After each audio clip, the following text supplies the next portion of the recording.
ज़हरल फसादु fill बर्रि वल बहरि बिमा कसबत अयदीन नास। मेरे बंदो, खुशकी के अंदर, तरी के अंदर, जमीन के ऊपर और समंदर के अंदर जहां पर भी तुमको फसाद नजर आ रहा है, जहां पर भी तुमको बिगाड़ नजर आ रहा है, जहां पर भी तुमको तबाही नजर आ रही है, बिमा कसबत अयदीन नास, ये लोगों के करतूतों का नतीजा है, ये लोगों के गुनाहों का नतीजा है, ये लोगों की बदअमालियों का नतीजा है।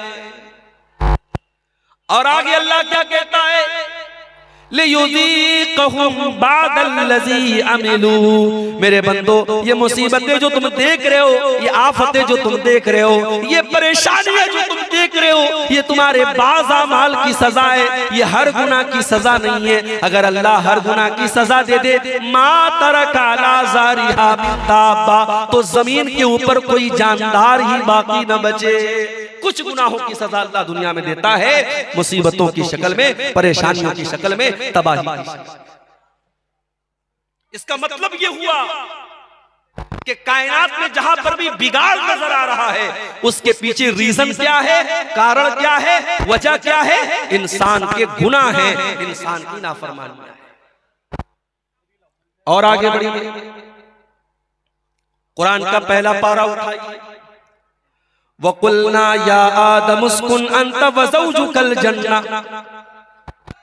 फकुला रगदन मिन हैसु शि'तुमा वला तक़रबा हाज़िहि शजरा। ऐ आदम, जन्नत में आराम से अपनी बीवी के साथ, हव्वा के साथ तुम रहो, जो चाहे खा लो, जो चाहे पी लो, जहां चाहे मौज मस्ती करो, लेकिन ऐ आदम है हव्वा, इस पेड़ के करीब न जाना, इस दरख्त के करीब न जाना। अल्लाह ने मना कर दिया एक पेड़ के बारे में, इस पेड़ के करीब मत जाना।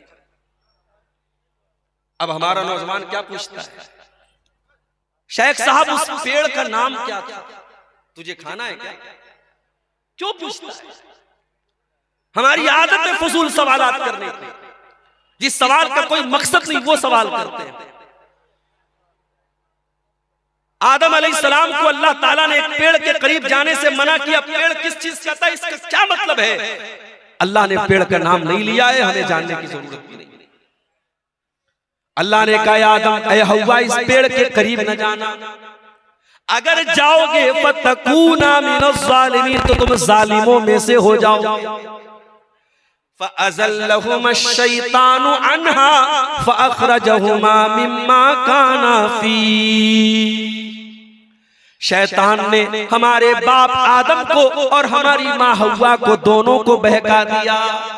अवाम में ये बात भी मशहूर है कि इब्लीस ने हजरत हव्वा को बहकाया और हजरत हव्वा ने आदम को बहकाया। ये गलत बात है, ये कुरान के खिलाफ बात है। कुरान कह रहा है दोनों को बहकाया, दोनों की कॉमन गलती थी, सिर्फ हव्वा की गलती नहीं थी, ये आदम की भी गलती थी, ये हजरत हव्वा की भी गलती थी। अच्छा, शैतान ने ऐसे ही डायरेक्ट जाकर नहीं बहका दिया, शैतान दोस्त बन के आया, शैतान हमदर्द बन के आया और कहा ऐ आदम ए हव्वा, मैं तुमको एक पेड़ के बारे में बताता हूँ, उस पेड़ के फल को अगर तुम खा लोगे, ऐ आदम ए हव्वा, तुम हमेशा हमेश के लिए जन्नत में रहोगे, हमेशा हमेश के लिए तुम जन्नत में रहोगे या फरिश्ते बन जाओगे। गौर करो, शैतान हमारे बाप आदम को बहका भी रहा है तो क्या कह के बहका रहा है? अंतकूना मलकैनी, ऐ आदम ऐ हव्वा, इस पेड़ को खा लो तुम फरिश्ते बन जाओगे।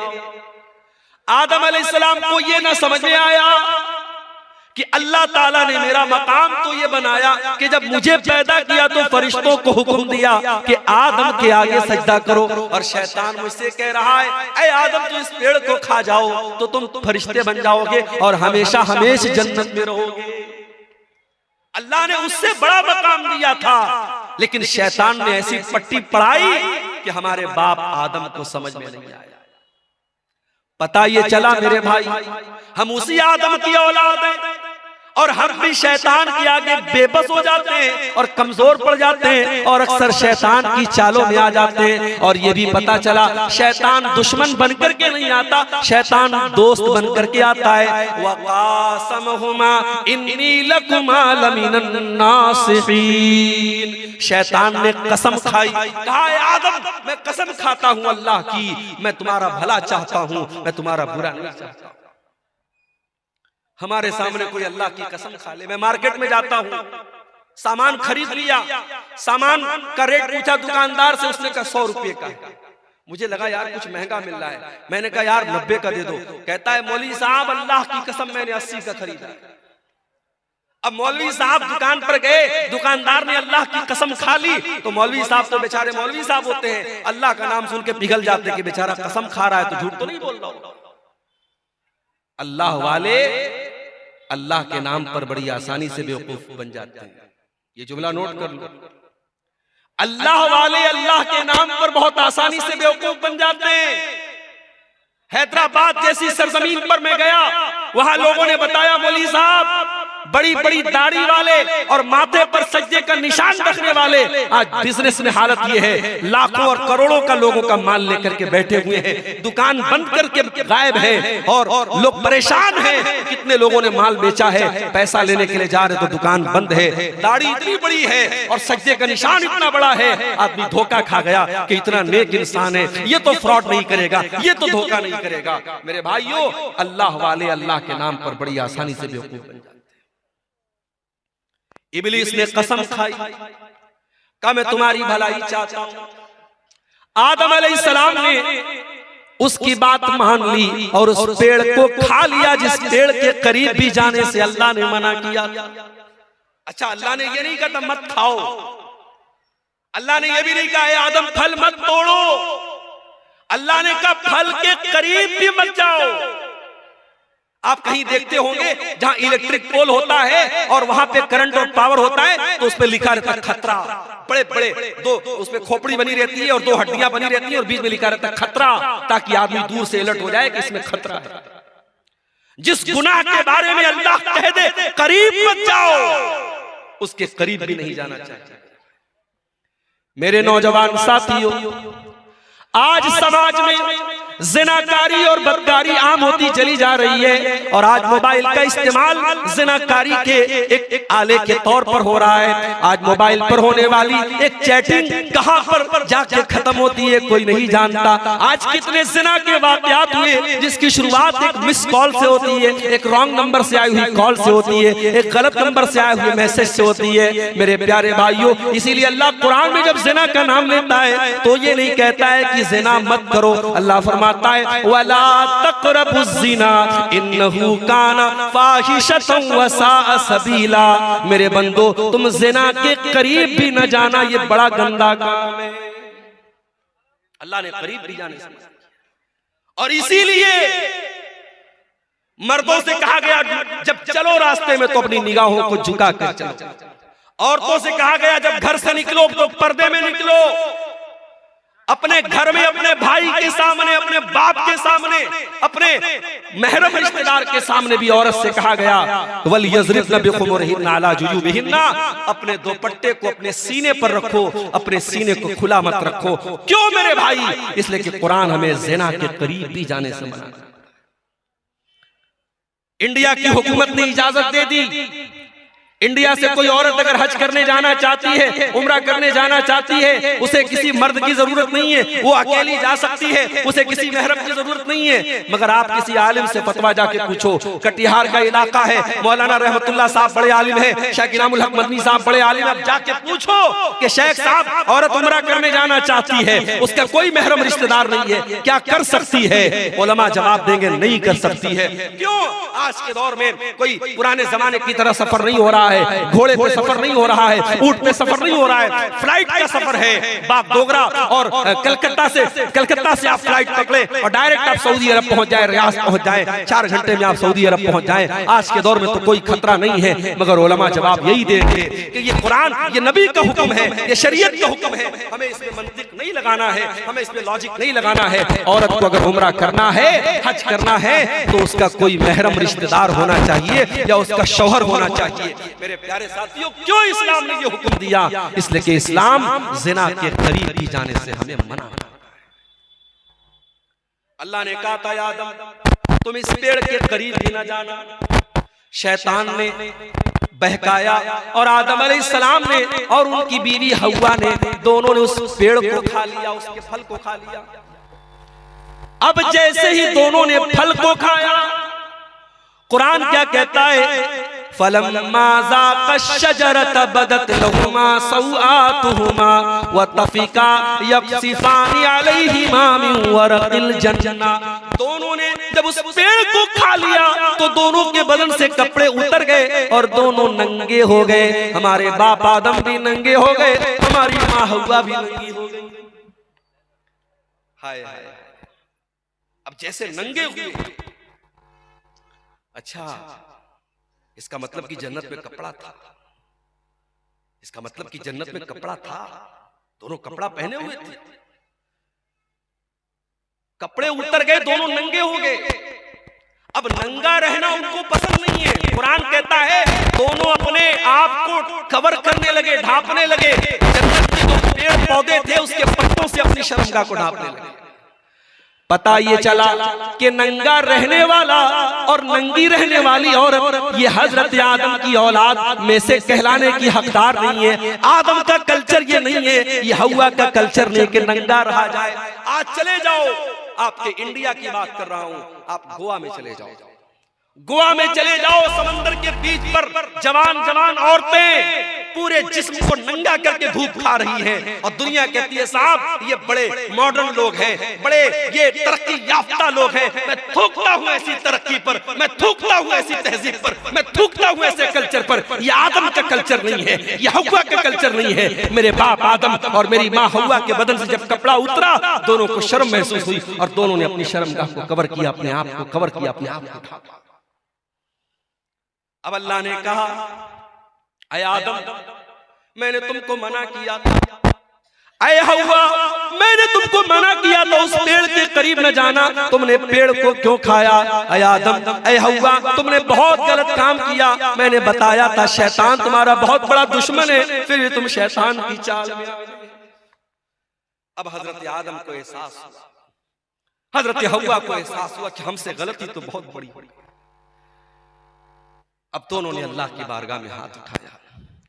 क़ाला रब्बना ज़लमना अनफुसना व इल्लम तग़फिर लना व तरहमना लनकूनन्न मिनल ख़ासिरीन। दोनों ने पुकारा, ऐ हमारे परवरदिगार, हमने ये गलती करके अपने ऊपर बहुत बड़ा जुल्म कर लिया, बहुत बड़ा अत्याचार कर लिया। एक नुक्ता बताओ, एक पॉइंट बताओ, कोई गुनाह करने वाला किसी और पर जुल्म नहीं करता है, सबसे पहले वो अपने ऊपर जुल्म करता है।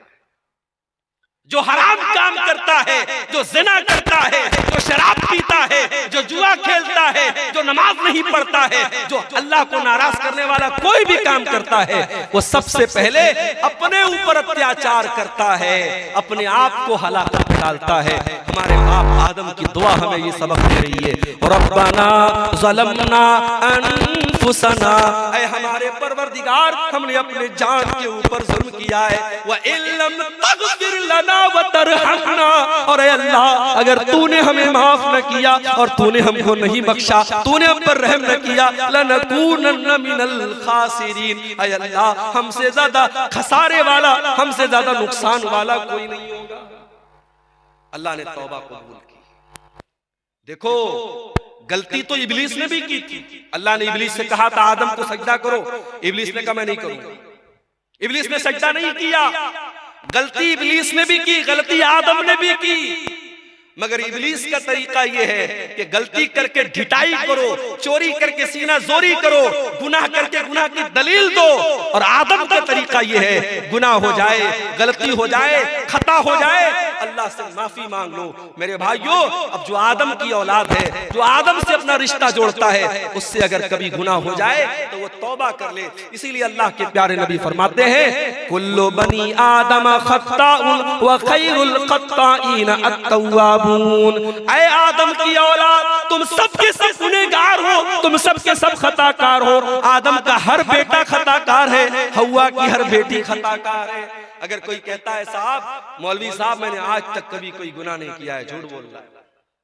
कोई ये दावा कर ही नहीं सकता उसने कभी कोई गुनाह नहीं किया। हर इंसान के दामन पे कुछ न कुछ धब्बे जरूर है मेरे भाई। ये अलग बात है, किसी के धब्बे नजर आते हैं और कोई चमकीला कपड़ा पहन के और व्हाइट कलर का कुर्ता पहन के और बेहतरीन टोपी लगा के निकलता है, उसका कपड़ा और उसका उजला कपड़ा उसके दामन के स्याह उसके कारनामों को छुपा लेता है। मगर दामन सबका गंदा है मेरे प्यारे भाइयों। अल्लाह के नबी कह रहे हैं, आदम के तमाम बेटे खताकार हैं, लेकिन हाँ, सबसे बेहतरीन खताकार वो है अत-तव्वाबून, जो खूब तौबा करता हो, जो खूब अल्लाह से माफी मांगता हो। मेरे प्यारे साथियों, गुनाह हो सकता है, गुनाह करने के बाद इंसान को तौबा कर लेनी चाहिए। जानते हो, गुनाहों की वजह से दुनिया में जितनी कौमें तबाह हुई, सब गुनाह की वजह से। कौमें आद का नाम सुना है? अरे आज ये दुनिया की वो ताकतें जो गरीब मजबूरों को मार रही है, बेकसूरों को मार रही है, जाके बता दो उनसे कभी दुनिया में कोई कौम आद भी आई? ऐसी कौम थी कि बड़े बड़े पहाड़ों को काट के मकान बनाती थी, और कौम आद के लोग कहते थे मन अशद्दु मिन्ना कुव्वा, हमसे पावरफुल कोई नहीं है, हमसे ताकतवर कोई नहीं है, हमसे शक्तिशाली कोई नहीं है। जानते हो अल्लाह ने अंजाम क्या किया? फ़अम्मा आदुन फ़उहलिकू बित्ताग़िया, अल्लाह ने ऐसा अज़ाब भेजा कि आसमान से कौम आद के ऊपर ऐसी चिंगाड़ की आवाज आई, ऐसी आवाज आई, उन आवाज को सुन करके उनके कान के साथ साथ उनके दिल भी फट गए, उनके कलेजे फट गए और वो वहीं पर मर गए। ऐसी आवाज आई आसमान से, अपने आप को ताकतवर कहने वाले कौम आद, उनके कलेजे फट गए और वो मरे पड़े रहे। व अम्मा समूदु फ़उहलिकू व अम्मा आदुन फ़उहलिकू बिरीहिन सरसरिन आतिया सख्खरहा अलैहिम सबअ लयालिन व थमानियत अय्यामिन हुसूमन फतरल कौम फीहा सरा। कौमे समूद के ऊपर अजाब आया, आसमान से आवाज आई, और कौमे आद के ऊपर क्या अजाब आया? अल्लाह ने 8 दिन लगातार ऐसी हवा चलाई, पटक पटक के अल्लाह ने मारा, और कौमे आद के लोग जमीन पे ऐसे मरे पड़े थे, उनकी खोपड़ी अलग है, उनका धड़ अलग है, उनका सर अलग है। अल्लाह कहता है खजूर के सड़े हुए तरों की तरह जमीन पे पड़े थे। ये अंजाम कौमे आद का हुआ। क्यों हुआ मेरे भाई? उन्होंने अल्लाह को नाराज किया था, उन्होंने गुनाह किया था। कौमे समूद का ये अंजाम क्यों हुआ? उन्होंने हजरत शुएब की, उन्होंने हजरत सालेह की नाफरमानी की थी, और अल्लाह के हुक्म से जो ऊँटनी आई थी उस ऊँटनी को उन्होंने कत्ल कर दिया था। जब जब धरती पर पाप हुआ है, जब जब धरती पर गुनाह हुआ है, धरती पर अल्लाह का अज़ाब आया है। और आगे बढ़ी, हजरत लूत अलैहिस्सलाम की कौम की हालत देखिए। ये आने वाले मुसाफिरों को लूट लिया करते थे, ये डाका डाला करते थे, और ये अपनी औरतों के बजाय मर्द मर्द के साथ अपनी शहवत पूरी करता था, मर्द मर्द से जिस्मानी ताल्लुक कायम करता था। ये इग़लाम बाजी किया करते थे, ये लौंडे बाजी किया करते थे, ये मर्द मर्द के साथ नाजायज काम किया करता था। आज भी समाज में ये गंदा काम करने वाले कान खोल करके सुन ले, इग़लाम बाजी करने वाला ये ज़िनाकारी से बड़ा गुनाह करता है। ज़िनाकारी करने वाला गलत कर रहा है, मगर इग़लामबाजी करने वाला बहुत गलत काम कर रहा है, वो अल्लाह के अजाब को दावत दे रहा है। हजरत लूत अलैहिस्सलाम की कौम ने जब ये गंदा काम किया तो जानते हो उनका अंजाम क्या हुआ? उनके ऊपर आसमान से पत्थरों की बारिश की गई और अल्लाह ने पूरी उनकी बस्ती को पलट दिया। और आज भी सऊदी अरब के सफर पे आप चले जाएं तो वहां आपको वो जगह मिल जाएगी, और वहां पे डेड सी के नाम से वो जगह है, और उस डेड सी जिसको कहते हैं बहरे मुर्दा, बार उस पानी के अंदर आज भी उस बस्ती के अवशेष पाए जाते हैं, उस इलाके की चीजें पाई जाती हैं जो हजारों साल पहले जिसको अल्लाह ताला ने अजाब भेजा था और पूरी बस्ती को उलट दिया था। मेरे भाइयों, इसने अल्लाह की फितरत को बदल दिया। जो काम औरत के साथ और बीवी के साथ करना चाहिए वह मर्द मर्द के साथ करता था। अल्लाह ने उसकी सजा क्या दी? अल्लाह ने आसमान से पत्थर बरसाया और पूरी बस्ती को उलट दिया। और आगे शुएब अलैहिस्सलाम को देखिए, उनकी कौम क्या करती थी? 420 करती थी, अपने तराजू में डंडी मारा करती थी और 1 किलो सामान देना होता था तो 900 ग्राम दिया करती थी। नाप तौल में कमी किया करती थी, 420 किया करती थी। अल्लाह ने हजरत शुएब अलैहिस्सलाम की कौम पर आसमान से ऐसी बदली भेजी, उनको जब बारिश थम गई और गर्मी लगने लगी और आसमान में बदली नजर आई, उनको लगा कि बारिश होगी। वो जल्दी से बदली के नीचे जाके खड़े हो गए और बदली से आग बरसने लगी और पूरी बस्ती का काम खत्म हो गया। अल्लाह ताला ने ऐसा अजाब भेजा हजरत शुएब की कौम के ऊपर। मेरे भाइयों, इतिहास बताता है, कौमों की तारीख बताती है, जब जब धरती पर अल्लाह की नाफरमानी हुई है, गुनाह हुआ है, अल्लाह का अजाब आया। इसीलिए अल्लाह कुरान के 20वें पारे के लास्ट में फरमाता है, फकुल्लन अखज़ना बिज़ंबिही फमिनहुम मन अखज़तहु सयहतु वमिनहुम मन अरसलना अलैहि हासिबा वमिनहुम मन खसफना बिहिल अर्दा वमिनहुम मन अगरकना। मेरे बंदो, हमने हर कौम को जिसको हलाक किया उसके गुनाह की वजह से हलाक किया। किसी के ऊपर आसमान से पत्थर बरसाया, किसी के ऊपर आसमान से आवाज आई और किसी को जमीन में धंसा दिया और किसी को समंदर में डुबा डुबा के मार दिया। एक साहब थे, उनका नाम था फिरौन। वो क्या करता था? बच्चों को मरवा देता था, बच्चों को मरवा देता था। अच्छा, फिरौन का नाम हम सुनते हैं, कहते बड़ा जालिम, और इस्राइल का नाम आता है तो हमारे कुछ लोग यूट्यूब पर और ट्विटर पे कहते हैं आई स्टैंड विद इस्राइल, में इस्राइल के साथ खड़ा। अरे जालिमों, ये बहस छोड़ दो। इस्राइल में जुल्म किसके ऊपर हो रहा है? किस कम्युनिटी पर हो रहा है? किस कौम पर हो रहा है?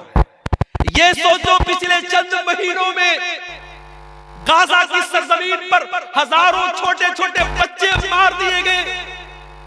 उनकी कटी फटी लाशें जाके देख लो मेरे भाई, आपके मुंह से निवाला न उतरेगा, आपके हलक से खाना न उतरेगा। अरे बच्चों की क्या गलती होती है मेरे भाई? बच्चे तो सबके प्यारे होते हैं। किसी कहीं स्कूल होता है रोड पर तो सरकार वहां पे बोर्ड लगाती है कि गाड़ी धीरे चलाइए, यहां बच्चों का स्कूल है। बच्चों के डॉक्टर के यहाँ जाओ तो बड़े बड़े वहां पे बोर्ड लगे रहते हैं, keep silent there are children, खामोश रहिए, यहां पर बच्चे हैं। बच्चों से हम इतना प्यार करते हैं, बच्चों का इतना ख्याल करते हैं। मेरा प्रोग्राम होने वाला है मेरठ की सरजमीन पर 17 तारीख को। अभी आज वहां से फोन आया कि परमिशन नहीं मिला। मैंने कहा क्यों नहीं मिला? बोले 18 तारीख को एग्जाम होने वाला है और प्रशासन ने कहा कि हम आपको परमिशन नहीं दे सकते, बच्चों को रात में एग्जाम की तैयारी करना होगा, आप लाउड स्पीकर लगाएंगे, बच्चे तैयारी नहीं कर पाएंगे। इतना बच्चों का लोग ख्याल करते हैं। हजारों लाखों बच्चे मार दिए गए, उनकी लाशें बेगौर दफन पड़ी है। और आज एक फिरौन, उसको लोग गाली देते बड़ा जालिम था। अरे फिरौन तो बच्चों को मरवाता था, बच्चियों को नहीं मरवाता था। उसको किसी ने बताया था कि तेरी हुकूमत में बच्चा पैदा होगा जो आगे चल के तेरी हुकूमत को खत्म कर देगा। अपने आप को रब कहता था, अपने आप को खुदा कहता था, मगर इतना बुज़दिल था। जब उसको बताया किसी ज्योतिषी ने कि तेरी हुकूमत में ऐसा बच्चा पैदा होगा, उसने ऑर्डर दे दिया, सारे बच्चों को मरवाने का ऑर्डर दे दिया। मगर अल्लाह की कुदरत देखो मेरे भाई कि उसने इतने बच्चों को मरवाया, मगर हजरत मूसा अलैहिस्सलाम को अल्लाह को बचाना था। अल्लाह ने कैसे बचाया, लंबा वाकया है, मैं आपको उधर नहीं लेके नहीं जाना चाहता हूं। किस तरीके से फिरौन के महल में और फिरौन के पैसे से हजरत मूसा की परवरिश होती है। और यही फिरौन जब मूसा अलैहिस्सलाम उससे आके कहते हैं कि ऐ फिरौन, मैं अल्लाह का रसूल हूं, मैं रब्बुल आलमीन का रसूल हूं, तो फिरौन अल्लाह का मजाक उड़ाता है, कहता है वमा रब्बुल आलमीन, ऐ मूसा कौन रब्बुल आलमीन? मैं सबका रब हूँ, मैं जिलाता हूँ, मैं मारता हूँ। वहाज़िहिल अन्हारु तजरी मिन तहती, ऐ मूसा मैं मिस्र का बादशाह हूँ और ये बड़ी बड़ी नदियाँ मेरे महल के पास से गुजरती हैं। मैं इन नहरों का मालिक हूँ, मैं इन नदियों का मालिक हूँ। ऐ मूसा तू तो ढंग से बोल भी नहीं सकता है, तू क्या मेरा मुकाबला करेगा? ऐ मूसा कौन है तेरा अल्लाह? ऐ हामान जल्दी से सीढ़ी लाओ, मैं चढ़ के देखूं कि मूसा का रब क्या कर रहा है, मूसा का अल्लाह क्या कर रहा है। उसने अल्लाह का मजाक उड़ाया, उसने मूसा के रब का मजाक उड़ाया। अल्लाह ने अंजाम क्या किया? उसी फिरौन को जो अपनी हुकूमत पर बड़ा नाश किया करता था, अल्लाह ने पानी में डुबो डुबो करके मार दिया। वमिनहुम मन अगरकना, हमने बहुत सारे लोगों को जमीन में डुबा डुबा के मार दिया। अल्लाह का अज़ाब मेरे भाई गुनाहों की वजह से आता है। ये गुनाह बड़े खतरनाक होते हैं मेरे भाई। हमारे घर में कॉकरोच आ जाए हम दवा लाते हैं, हमारे कमरे में चूहा आ जाए हम चूहे को पकड़ने की मशीन लाते हैं। क्यों? क्योंकि हम ये मानते हैं कि हमें नुकसान पहुंचा रहा है। ये चूहे हमारे खाने पीने की चीजों को कतर जाएंगे, हमारे कपड़ों को बर्बाद कर देंगे, हम उनके लिए इंतजाम करते हैं। मेरे भाई हम चूहों को भगाने का इंतजाम करते हैं, हम कीड़ों को भगाने का इंतजाम करते हैं, हम मच्छरों के लिए मच्छरदानी का इंतजाम करते हैं। और दुनिया की सबसे खतरनाक चीज है गुनाह। हम गुनाह से बचने की कोई कोशिश नहीं करते। सबसे खतरनाक चीज है गुनाह मेरे भाई। और जानते हो गुनाह का असर बॉडी पर बाद में पड़ता है, गुनाह का असर सबसे पहले दिल पर पड़ता है। और नोट कर लो मेरी बात, मैं नौजवानों से कहना चाहता हूं, कभी खूबसूरती पर नाज मत करना, कभी अपने हुस्न पर नाज मत करना। अल्लाह को खूबसूरती और हुस्न से मतलब नहीं है, अल्लाह को तुम्हारे दिल से मतलब है। इन्नल्लाह ला यंजुरु इला सुवरिकुम व अजसामिकुम, अल्लाह के नबी फरमाते हैं अल्लाह तुम्हारे चेहरों को नहीं देखता है, अल्लाह तुम्हारे जिस्म को नहीं देखता है, अल्लाह तुम्हारे दिल को देखता है। इसीलिए अल्लाह के नबी फरमाते हैं इंसान की बॉडी में, इंसान के शरीर में एक हिस्सा ऐसा है, इज़ा सलुहत सलुहल जसदु कुल्लुहु, अगर वो सही है तो इंसान की बॉडी सही है, अगर वो गड़बड़ है तो इंसान की बॉडी गड़बड़ है। अला वहियल क़ल्बु, अल्लाह के नबी अपने सीने की तरफ इशारा करके फरमाते हैं ओ लोगों वो दिल है, वो दिल है, वो दिल है। दिल का दुरुस्त होना बड़ा, कयामत के दिन अल्लाह ये नहीं पूछेगा तुम फेयर एंड लवली लगाते थे कि नहीं लगाते थे, फेयर एंड हैंडसम लगाते थे कि नहीं लगाते थे, तुम फेस वॉश से अपना मुंह धुलते थे कि नहीं धुलते थे, मेरी बहनों तुम कितनी देर मेकअप करती थी आईने के सामने खड़े होकर के। अल्लाह ये नहीं पूछेगा, अल्लाह क्या तो दिल देखा जाए। इसीलिए इब्राहीम अलैहिस्सलाम दुआ करते हैं ऐ परवरदिगार वला तुखज़िनी यौम युबअसून यौम ला यनफ़उ मालुन वला बनून इल्ला मन अतल्लाह बिक़ल्बिन सलीम। ऐ अल्लाह मुझे तू कयामत के दिन रुसवा न करना, मुझे तू कयामत के दिन जलील न करना। ऐ अल्लाह कयामत के दिन ना माल काम आएगा ना औलाद काम आएगी। ऐ अल्लाह कयामत के दिन तो वही कामयाब होगा जो साफ सुथरा दिल लेकर के आएगा। जब इंसान गुनाह करता है तो दिल नापाक हो जाता है, दिल गंदा हो जाता है, सबसे पहले दिल पर असर पड़ता है। इसीलिए कुरान का पहला पारा उठाओ, अल्लाह ताला जब यहूदियों के गुनाहों का तस्करा करता है, जब यहूदियों की नाफरमानियों का तस्करा करता है तो अल्लाह क्या फरमाता है, सुम्मा क़सत क़ुलूबुकुम मिन बादि ज़ालिका फ़हिय कल हिजारति औ अशद्दु क़स्वा।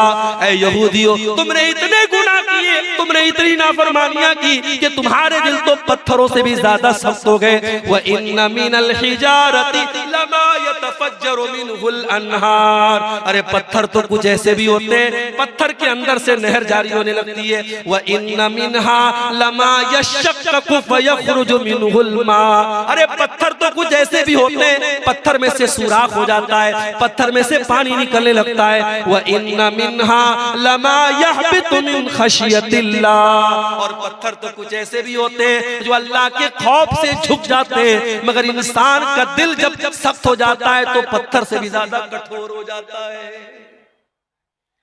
गुनाह गुनाह से बचाओ मेरे भाई अपने आप। गुनाह इंसान के दिल को सख्त बना देता है।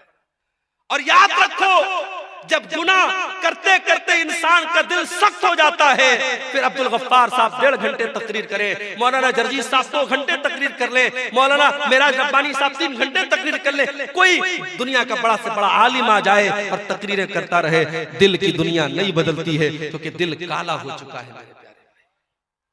अल्लाह के प्यारे नबी फरमाते हैं, जब बंदा कोई गुनाह करता है, नुकितत फी क़ल्बिही नुक्ततुन सौदा, उसके दिल के ऊपर एक काले रंग का धब्बा डाल दिया जाता है, उसके दिल पर एक काले रंग का धब्बा पड़ जाता है। अगर बंदा तौबा कर लेता है और माफी मांग लेता है अल्लाह ताला से, अल्लाह उस धब्बे को इरेज कर देता है, उसे मिटा देता है, उसे साफ कर देता है। लेकिन अगर बंदा दोबारा गुनाह करता है, एक और धब्बा उसके दिल पे डाल दिया जाता है। जब गुनाह पर गुनाह करता चला जाता है, हत्ता कल्बहू, यहाँ तक के पूरा का पूरा दिल काला हो जाता है। और जब दिल काला हो जाता है तो अल्लाह के नबी फरमाते हैं, फिर दिल के ऊपर एक कवर चढ़ जाता है, एक लेयर चढ़ जाती है। और ये वही लेयर है जिसका तज़किरा कुरान के 30वें पारे में अल्लाह फरमाता है, कल्ला बल रान अला कुलूबिहिम मा कानू यक्सिबून।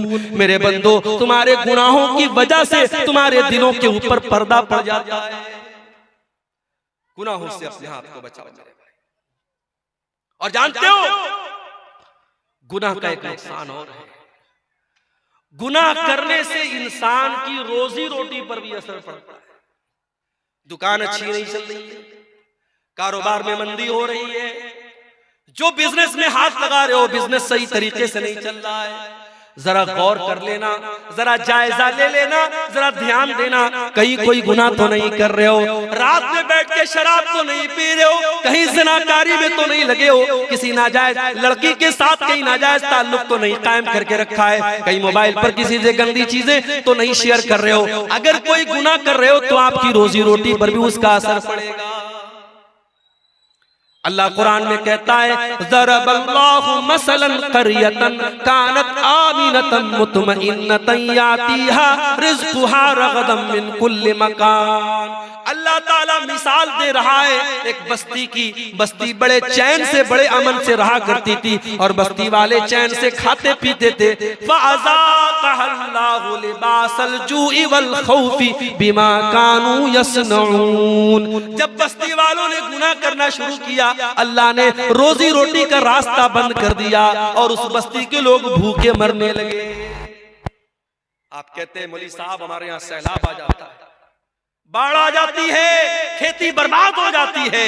कुरान कहता है जरा अपने अमाल का जायजा ले, जरा अपने करतूतों का जायजा ले। जब तू गुनाह करेगा तो तेरी रोजी रोटी पर भी असर पड़ेगा। अब यहाँ एक सवाल पैदा हुआ, शेख साहब हमारे गांव में एक ब्याज खोर आदमी ब्याज का धंधा करता है, बड़ा पैसा कमा रहा है, बड़े मकान बना रखे उसने, बड़ा नाम है उसका, फॉर्च्यूनर लेके चलता है, मर्सिडीज लेके चलता है, कटिहार से गुजरता है, लोग सलाम करते हैं। आप तो कह रहे गुनाह करने से रोजी रोटी बंद हो जाती है, उसकी रोजी रोटी तो बहुत अच्छी चल रही है। आइए इसका भी जवाब दे देते। अल्लाह के नबी फरमाते हैं, मुस्नद अहमद की सही रिवायत है, जब तुम देखो कि किसी की रोजी रोटी अच्छी चल रही और वो गुनाह पर गुनाह किए जा रहा है, तो तुम उससे धोखा न खाना। अल्लाह उसको ढील दे रहा है, अल्लाह उसको मोहलत दे रहा है, और एक दिन अल्लाह ताला अपनी रस्सी को टाइट करने वाला है। और उसके बाद अल्लाह के नबी कुरान की आयत पढ़ते हैं, फलम्मा नसू मा ज़ुक्किरू बिही फतहना अलैहिम अबवाब कुल्लि शै हत्ता फरिहू बिमा ऊतू। अल्लाह फरमाता है जो हमारी नाफरमानी करते हैं हम उनको बहुत नवाजते हैं, बहुत दौलत देते हैं, खूब रुपया पैसा देते हैं। हत्ता नसू मा ज़ुक्किरू बिही, यहाँ तक के जब वो अल्लाह ताला की नसीहत को भूल जाते हैं, अखज़नाहुम बग़ततन फ़इज़ा हुम मुब्लिसून, हम अचानक उसको पकड़ लेते हैं और फिर वो हलाक हो जाता है। मेरे भाई, अल्लाह की पकड़ बड़ी खतरनाक है, अल्लाह की पकड़ बड़ी सख्त है। अगर गुनाह के बावजूद आपकी रोजी रोटी अच्छी चल रही है, आपके बच्चे तंदुरुस्त हैं, आपका मकान अच्छा है, आपका कारोबार अच्छा है, तो धोखे में न पड़े रहना। जब अल्लाह की पकड़ आएगी तो भागने का रास्ता नहीं मिलेगा। और आगे गुनाह का एक नुकसान और होता है मेरे भाई, गुनाह करने वाला जब गुनाह करता है तो अल्लाह तबारक व तआला उसे जलील करता है। गुनाह करने वाले को अल्लाह ताला जलील करता है, आज नहीं तो कल वो जलील होगा। गुनाह करने वाला इज्जत नहीं पा सकता। आप पूछेंगे मौलवी साहब इसकी दलील क्या है? दलील आप सबको याद होगी, दुआए कुनूत पढ़ते हो नहीं वितर की नमाज में? कितने लोगों को दुआए कुनूत याद है? जरा हाथ उठाओ तो देखूं भाई, सेमापुर वालों को कितने लोगों को दुआए कुनूत याद है? माशाअल्लाह, एक आदमी ने हाथ उठाया। बंद करा दीजिए भाई साहब, जलसा कराना। अगर इतने जलसे कराने के बावजूद अगर आपको वितर में पढ़ी जाने वाली दुआए कुनूत याद नहीं है तो बहुत अफसोस की बात है। इसका मतलब कि हम खाली सर हिलाने के लिए जलसे में आते हैं, हमको तो दीन की बेसिक बात भी नहीं मालूम है, दुआए कुनूत याद नहीं है। अल्लाहुम्मा हदीनी फी मन हदैत व आफिनी फी मन आफैत व तवल्लनी फी मन तवल्लैत व बारिक ली फी मा आतैत व क़िनी शर्र मा क़दैत फ इन्नका तक़दी व ला युक़दा अलैक इन्नहु ला यज़िल्लु मन वालैत व ला यइज़्ज़ु मन आदैत तबारक रब्बना व तआलैत। बड़ी प्यारी दुआ है, इस दुआ के मतलब पर गौर करो। आए अल्लाह, तू मुझे हिदायत दे दे और मुझे उन लोगों में शामिल कर दे जिनको तूने हिदायत दी है। व आफिनी फी मन आफैत, आय अल्लाह मुझे तू आफियत दे दे, चैन दे दे, सुकून दे दे और उन लोगों में शामिल कर दे जिनको तूने आफियत दी है। व तवल्लनी फी मन तवल्लैत, और आय अल्लाह तू जिससे मोहब्बत करता है, तू जिसको दोस्त बनाता है, आय अल्लाह उन लोगों में तू मुझको भी शामिल कर दे। व बारिक ली फी मा आतैत, आय अल्लाह तूने जो दिया है उसमें तू मुझको बरकत दे दे। व क़िनी शर्र मा क़ज़ैत, और अल्लाह जो तू फैसला करता है अपने फैसले में कोई अगर ऐसा फैसला है जो मेरे हक में बुरा है, ऐ अल्लाह तू उससे बचा ले। फ़इन्नका तक़दी व ला युक़ज़ा अलैक, ऐ अल्लाह सबका फैसला तू करता है, तेरा फैसला कोई नहीं कर सकता है। इन्नहु ला यज़िल्लु मन वालैत, ऐ अल्लाह तू जिससे दोस्ती कर ले, तू जिससे मोहब्बत कर ले, ऐ अल्लाह वो इंसान कभी जलील नहीं हो सकता। वला यइज़्ज़ु मन आदैत, और अल्लाह तू जिसको दुश्मन बना ले वो कभी दुनिया में इज्जत नहीं पा सकता। गुनाह करने वाला जलील होता है। वमन युहिनिल्लाहु फमा लहु मिन मुकरिम, अल्लाह ताला जिसको जलील कर दे उसे दुनिया में कोई इज्जत देने वाला नहीं है। गुनाह की वजह से इंसान जलील होता है। गुनाह का एक नुकसान और है, गुनाह करने वाले की जिंदगी में पैसा आ सकता है, दौलत आ सकती है, शोहरत आ सकती है, नाम कमा सकता है, मगर सुकून कभी नहीं आ सकता।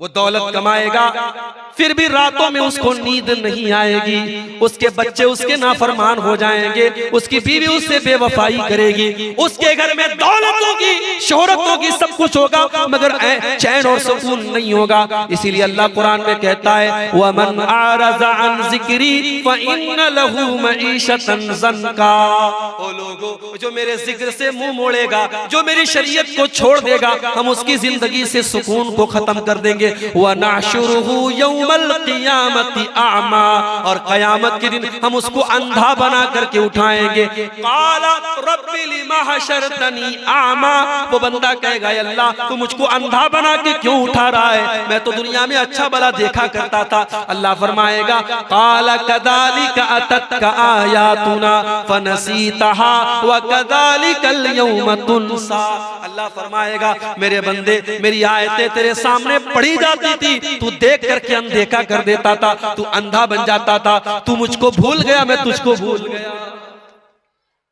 तो गुनाह करने से सुकून खत्म होता है। और एक बड़ा खतरनाक पॉइंट बता रहा हूं, नोट कर लो, गुनाह का एक बहुत बड़ा नुकसान बता रहा हूं। गुनाह करने वाला नेकी से महरूम हो जाता है। आज के दौर में कोई कहता है साहब फजर में नींद नहीं खुलती, क्यों नहीं खुलती भाई? तुमको 3 बजे कटिहार से ट्रेन पकड़नी है, गुवाहाटी जाना है, बनारस जाना है, दिल्ली जाना है, तो 2 बजे उड़ जाता है और अपने घर से निकलता है कि मुझे कटिहार 1 घंटा पहले निकलना है, ट्रेन मुझे पकड़नी। कैसे उड़ जाता है? फजर में नहीं उठता है। क्यों नहीं उठता है? गुनाह की वजह से अल्लाह तुझे फजर की नमाज से महरूम कर रहा है। याद रखो मेरे भाई, जब इंसान गुनाह करता है अल्लाह ताला उससे अच्छे काम की तौफीक छीन लेता है।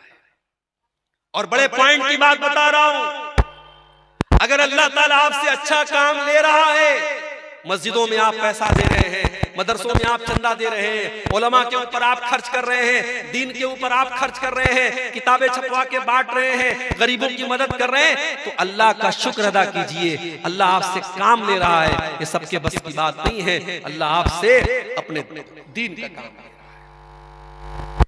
इंसान जब गुनाह करता है अल्लाह तबारक व तआला उसे नेकी से महरूम कर देता है। जंगे तबूक का मौका याद करो, इस्लाम के अंदर एक ऐसी जंग भी लड़ी गई, दुश्मन से कोई लड़ाई नहीं हुई, कोई जंग नहीं हुई, मगर अल्लाह के नबी के दौर में जो लड़ाइयां और जो जंगें हुई उसमें गज़वे तबूक का नाम आपको बहुत आगे आगे नजर आएगा।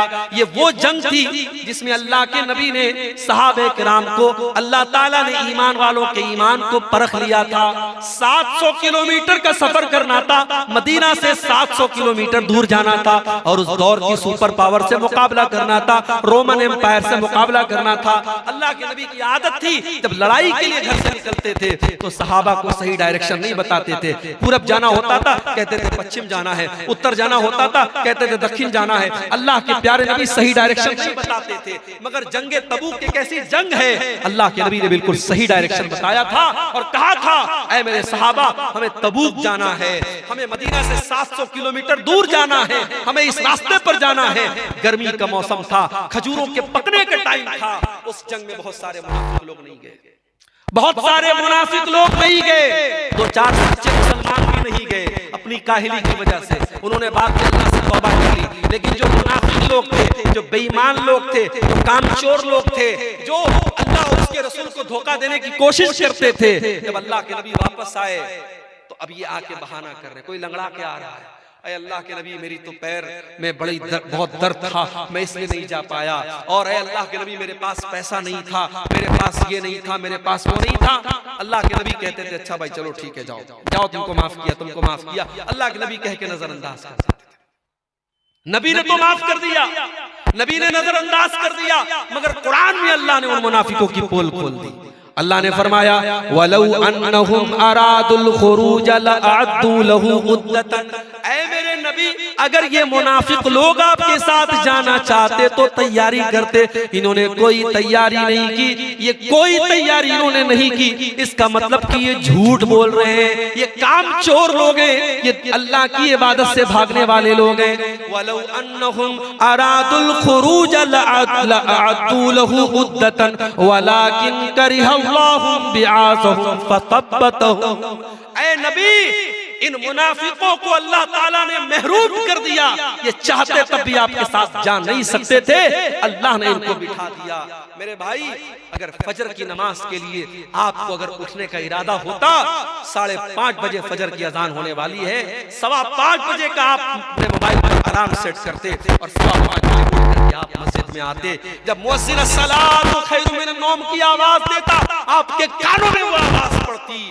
जब आपने इरादा ही नहीं किया, जब आपका मन ही नहीं था, जब आपने उसके बारे में सीरियस उसको लिया ही नहीं, तो अल्लाह आपसे उसकी तौफीक क्यों देगा। इसीलिए हजरत फुज़ैल इब्न अयाज़ कहा करते थे कि अगर तुम रात में तहज्जुद की नमाज ना पढ़ सको और नेकी का काम ना कर सको तो जरा गौर करना, फ़अलम अन्नका मुक़ब्बलुन क़ब्बलत ज़ुनूबुका, तो समझ लेना कि तुम्हारे गुनाहों ने तुमको जकड़ लिया है, तुम अपने गुनाहों के बंधन में बंधे हुए हो। मेरे भाइयों अपने आप को गुनाहों के बंधन से मुक्त करो, जब तक गुनाहों के बंधन में हम बंधे रहेंगे अल्लाह ताला नेकी की तौफीक हमको नहीं देगा। अब 2-3 चीजें और बयान करके बात खत्म कर रहा हूं। गुनाह करने वाला जब गुनाह करता है, नोट कर लो मेरी बात, गुनाह करने से दुश्मनी बढ़ती है, नफरत बढ़ती है। 2 दोस्तों में दरार पैदा क्यों होती है? गुनाह की वजह से। 2 रिश्तेदारों में फूट क्यों पड़ती है? गुनाह की वजह से। अल्लाह के नबी फरमाते मा तवाद इस्नानी, जब दो लोग एक दूसरे से मोहब्बत करते हैं, जब दो लोग एक दूसरे से दोस्ती करते हैं, ताल्लुक कायम करते हैं, जब दो लोग एक दूसरे से मोहब्बत करते हैं, उनके दरमियान नफरत तब पैदा होती है जब दोनों में से कोई एक अल्लाह को नाराज करता है। जब कोई गुनाह का काम करता है तो दोस्ती टूट जाती है। एक मिसाल दूं आपको, रमजान आने वाला, रमजान के अंदर एक रात है शबे कद्र। एक रात की फजीलत यह है 1000 महीनों से बेहतर है। 1000 महीने में कैलकुलेट करोगे कैलकुलेटर पर 84 साल। क्या मतलब? एक रात में कुरान पढ़ोगे सवाब मिलेगा 84 साल कुरान पढ़ने से भी ज्यादा। एक रात नमाज पढ़ोगे 84 साल नमाज पढ़ने से ज्यादा सवाब मिलेगा। ये शबे कद्र की फजीलत है। अब मैं आपसे पूछता हूं कौन सी रात शबे कद्र है?